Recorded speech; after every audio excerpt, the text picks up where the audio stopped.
गुजार हूं मैं उन पर्सनालिटियों का जो मुझसे पहले आकर इस प्रोग्राम को सफल बनाने में अपना योगदान देके चली गई। इस प्रांगण में जितनी भी हस्तियां हैं मैं अदब से सबको सलाम पेश करता हूं। अस्सलाम वालेकुम, नमस्ते, राम राम, सत श्री अकाल। सबसे पहले मैं शुक्रिया अदा करना चाहूंगा इस कंपनी के chief management director doctor GS Bhamra sir का, जिनका हुक्म मैं आपके बीच में हाजिर। मैं शुक्रिया अदा करना चाहूंगा इस कंपनी के ऑल मैनेजमेंट का। मैं शुक्रिया अदा करना चाहूंगा हिंदुस्तान के तमाम खूबसूरत शहरों से आई हुई खूबसूरत पर्सनालिटियों का, अपनी माओ का, अपनी बहनों का, अपने बड़े भाइयों का, अपने छोटे भाइयों का। आप सबका हुक्म मैं आपके बीच में हाजिर। मेरी छोटी सी एक पहचान है, महज इस परिवार का एक छोटा सा नाम। आप सबकी मोहब्बतों को सलाम। मैं इस परिवार का एक सबसे छोटा बच्चा हूं, लेकिन इस परिवार का हूं, यह बात मुझे पता है। आज आपसे महज 10 मिनट बात करूंगा। 10 मिनट मुझे सुनने के बाद अगर आपको लगता है कि मुबीन खान को फिर सुना जाए तो मुबीन खान आपका अपना हुक्म करना फिर चला आएगा आपके बीच। लेकिन ये 10 मिनट हमारी जिंदगी का नक्शा बदलने के लिए काफी होने चाहिए। अगर आप सारे लोग रेडी हैं तो मैं अपनी बात को अंजाम तक ले जाने की बात करूं। आप मुझे हुक्म दीजिए। इस जोश से मैं अपनी बात को शुरू नहीं कर सकता, माफ कीजिएगा, क्योंकि मैं जानता हूं कि मैं रिवाइवल हेल्थ केयर का टाइगर हूं और मेरे सामने रिवाइवल हेल्थ केयर के जोरदार तालियां हो जाए, जोरदार वाली तालियां, माहौल बना दीजिएगा। मैं जानता हूं इस बात को कि हिंदुस्तान के एक स्टेट से आज ये जो टाइगर मेरे सामने हैं, ये सारे इतिहास रचने आए हैं, इतिहास रचने आए हैं। अगर आए हैं तो हुक्म दीजिए अपनी बात को अंजाम तक ले जाने की बात करूं। बहुत शुक्रिया, आप सबका हुक्म मिला, मेरी बात को अंजाम तक ले जाऊंगा।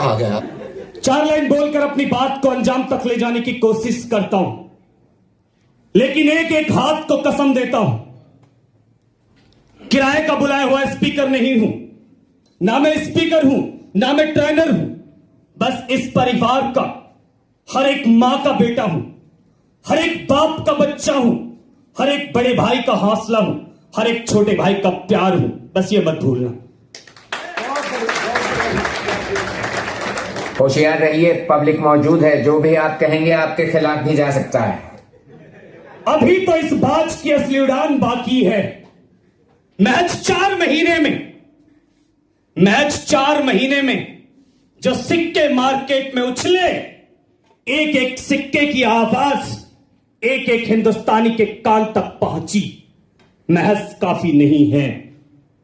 अभी तो इस बाज की असली उड़ान बाकी है, अभी तो इस बाज का असली इम्तिहान बाकी है।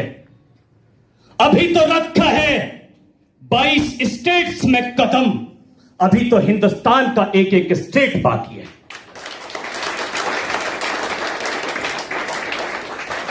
हर इंसान के सामने आज परेशानी। अच्छा, इन तालियों से काम नहीं चलेगा। इस पंडाल के अंदर जितने भी शख्सियत है कि एक शख्सियत को कसम देता हूं, अगर सारे लोग इतिहास रचने आए हो, कोई ट्रेन से आया, कोई फ्लाइट से आया, कोई कार से आया, तो कोई 22 मोटरसाइकिल से आया, लेकिन आए क्यों? इतिहास रचने। यस या नो? इतिहास रचने। तो एक आवाज का गूंज जाना चाहिए छत के ऊपर, लगना चाहिए जयपुर शहर को कि कौन है आज इस पंडाल में, कौन है आर्को पैलेस में रिवाइवल के टाइगर। आवाज जानी चाहिए जयपुर तक।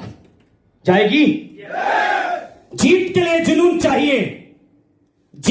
जुनून चाहिए, ऐसा खून जिसमें उबाल चाहिए। ये आसमान भी आएगा जमीन पर, बस आप सबकी आवाज में जीत की गूंज चाहिए। लगना चाहिए मुझे कि मैं रिवाइवल के शेरों से बात कर रहा हूं, लगना चाहिए। आज की तारीख में हर एक इंसान बेबसी का शिकार है, परेशानी का शिकार है, मजबूरियों का शिकार है, हर इंसान के सामने परेशानियां हैं, ये मैं जानता हूं। लॉकडाउन जैसी स्थिति में, कोविड-19 जैसी स्थिति में एक एक मंजर को इन आंखों ने देखा है। पिछले 10 साल से डायरेक्ट सेलिंग इंडस्ट्री में होने के नाते एक एक चीज को समझने का काम किया। आज के हालात क्या हैं, ये बात मुझे आपको बताने की जरूरत नहीं है। एक मसीहा हमारे बीच में आया, जरूर एक चिराग हमारी आंखों में जला, लेकिन हालात किस कदर हमारी जिंदगी में हैं, किस कदर अपनी जगह बना चुके हैं, ये आप सारे लोग जानते हैं। ये बात मुझे आपको समझाने की जरूरत नहीं है। जब सलमान खान का चेहरा एक पल के लिए आप देखते हैं तो आपको बहुत अच्छा लगता है, लेकिन जब आपके पापा की तस्वीर आपकी आंखों के सामने आती है तो सलमान खान धुंधला पड़ जाता है। आलिया भट्ट की तस्वीर एक मिनट के लिए हमें अच्छी लगती है, लेकिन जब हमारी मां का चेहरा हमारे सामने आता है तो आलिया भट्ट का चेहरा फीका पड़ जाता है। लेकिन ये कब होता है? ये उस वक्त होता है जब कोई आपको रियलाइज कराता है, कोई ट्रेनर, कोई मोटिवेशनल स्पीकर आपके बीच में होता है, रियलाइज कराता है, उस वक्त आपको ऐसा महसूस होता है। उसके बाद ये सारी बातें हवा में चली जाती हैं। ऐसा नहीं है साहब कि इंसान अपनी जिंदगी में सफल नहीं होना चाहता। इस दुनिया में ऐसा कोई भी इंसान नहीं जो अपनी जिंदगी में कामयाब नहीं होना चाहता, लेकिन परेशानी कहां है? वो अपने रास्तों से भटक जाता है, गलत दिशा में जाके काम करता है, गलत एडवाइस के चक्कर में आकर अपने हाथ में आई हुई सक्सेस को छोड़ देता है। अंजाम बेरोजगारी का सर्टिफिकेट हम सबके हाथ में आ जाता है। इस प्रोग्राम में आने के पीछे एक बहुत बड़ा मकसद है। अगर आप सारे लोग ये चाहते हो कि हम अपने जीवन में सफल होना चाहते हैं, कामयाब होना चाहते हैं, तो एक एक हाथ मुझे हवा में उठते हुए देखना है। एक एक हाथ अपने खुद के लिए तालियां बजाओ।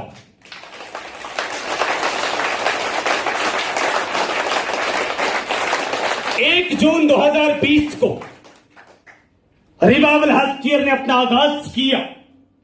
एक फरिश्ता इस मैदान में आया, उस फरिश्ते ने इस इंडस्ट्री में कदम रखा। न सिर्फ कदम रखा, बल्कि हिंदुस्तान की तस्वीर बदलने का बीड़ा अपने सर पे उठाया। जब इस प्लान को लोगों को बताया जा रहा था, 1 तारीख को, 2 तारीख को, जून के मंथ में, तो लोगों ने कहा था कि कितने दिन कंपनी चलेगी, क्या ऑटो मैचिंग से पैसा आएगा, क्या जनरेशन से पैसा आएगा, क्या परफॉर्मेंस बोनस से पैसा आएगा।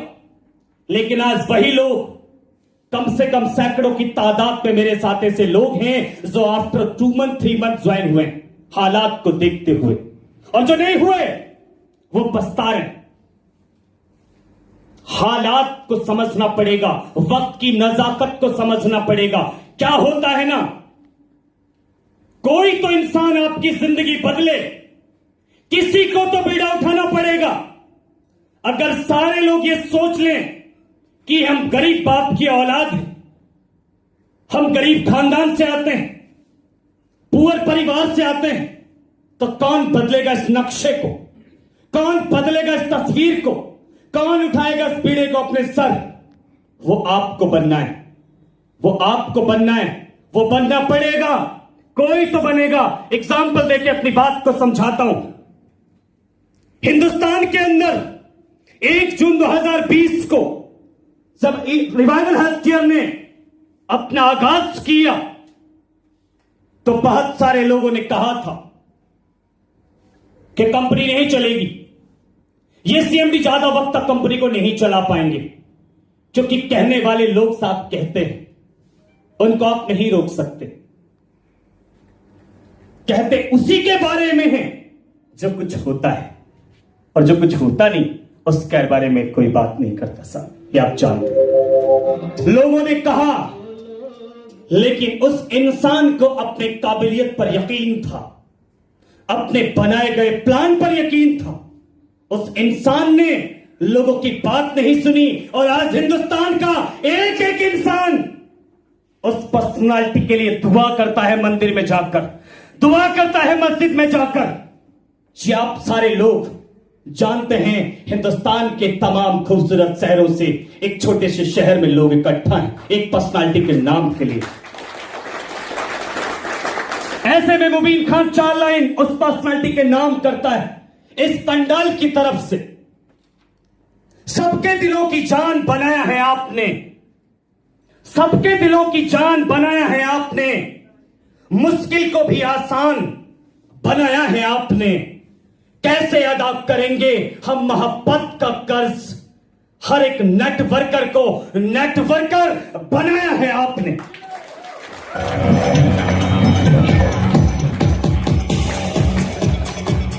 किसी ना किसी को तो ये स्टार्ट करना पड़ेगा साहब। एग्जाम्पल देता हूं मैं, खूबसूरत साहब अपनी बात को समझाने की कोशिश करता हूं। एक जंगल में एक बार आग लग जाती है और आग इस कदर लगती है कि जंगल के टोटल पशु पक्षी अपने अपने घरों को छोड़कर भाग रहे थे और चारों कतार रो रहे थे। जैसे आज हम सबके घरों में आग लगी हुई है बेरोजगारी की। हर एक इंसान परेशान है कि करूं तो करूं क्या, करना चाहता है लेकिन सिस्टम ओरिजिनल नहीं मिलता। सिस्टम ओरिजिनल मिलता है तो अपलाइन अच्छे नहीं मिलते, अपलाइन अच्छी मिलती है तो रातों रात बॉस गायब हो जाते हैं। कहीं ना कहीं तो प्रॉब्लम है साहब, लेकिन आज आपके पास सारी चीजें मौजूद हैं। कंपनी का सिस्टम आपके सामने खड़ा है, कंपनी के बॉस आपके सामने खड़े हैं, कंपनी का प्लान आपके सामने, कंपनी का प्रोडक्ट आपके सामने, कंपनी का एक एक लीडर आपके सामने।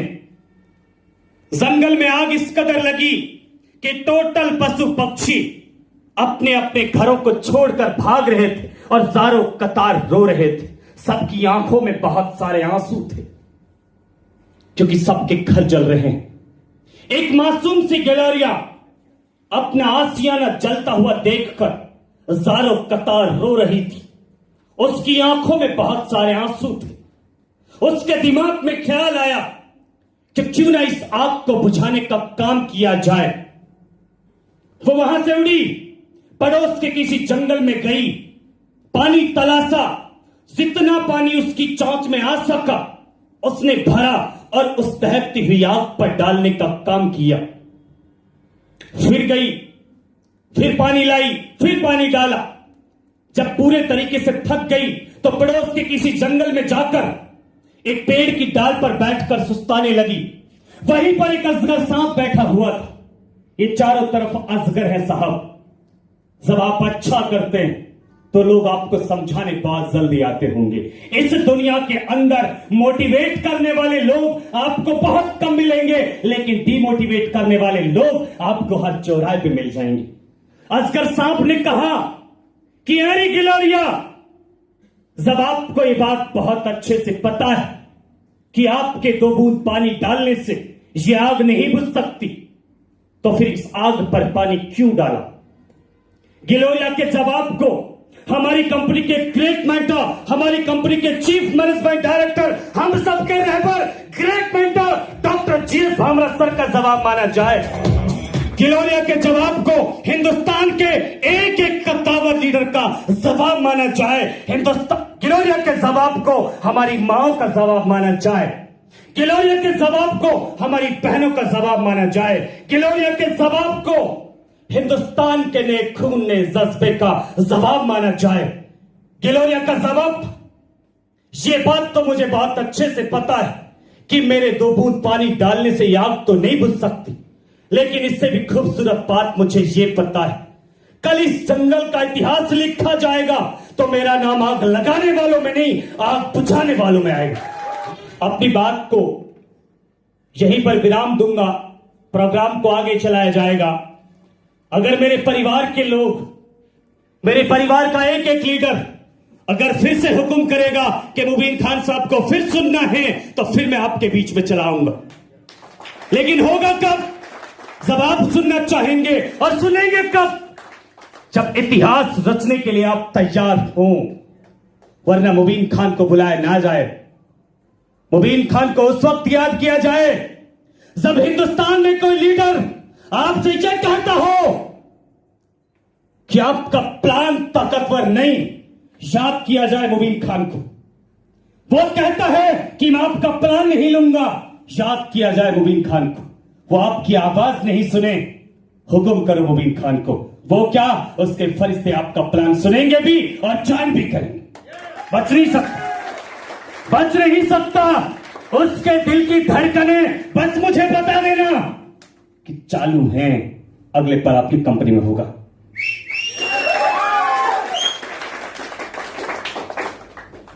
दायरे में सिमट कर आया है।